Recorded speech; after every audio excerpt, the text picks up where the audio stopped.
మనం రోజూ ఎన్నో శబ్దాలు వింటాం కదా, పాటలు, మాటలు, పక్షుల కిలకిలలు, ఇలా ఎన్నో. అయితే ఈ శబ్దాలన్నింటి వెనుక ఒక అద్భుతమైన సైన్స్, ఒక ఫిజిక్స్ దాగి ఉందని ఎప్పుడైనా ఆలోచించారా? ఈరోజు సరిగ్గా ఆ ధ్వని ప్రయాణం వెనుకున్న కథేంటో తెలుసుకుందాం. అసలు ఈ సౌండ్ అంటే ఏంటి? గాలిలో మనకు కనబడకుండా ప్రయాణించే ఒక శక్తిలాంటిదా? లేకపోతే అంతా మన బ్రెయిన్లో జరిగే ఒక మాయా? ఆహా! ఈ చాలా సింపుల్గా అనిపించే ప్రశ్నతోనే మన ఈ అన్వేషణను మొదలుపెడదాం.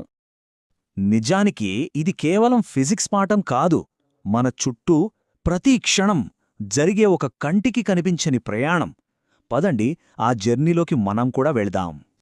సరే, ప్రతి ప్రయాణానికి ఒక స్టార్టింగ్ పాయింట్ ఉంటుంది కదా, మరి ఈ ధ్వని ప్రయాణం ఎక్కడ మొదలవుతుంది? ఒక చిన్న వైబ్రేషన్తో. అదేంటో ఇప్పుడు చూద్దాం. అంటే ధ్వని ప్రయాణించాలంటే దానికి ఏదో ఒక దారి కావాలి. గాలి, నీరు, గోడ, ఏదో ఒకటి. అందుకే కదా సైన్స్ ఫిక్షన్ సినిమాల్లో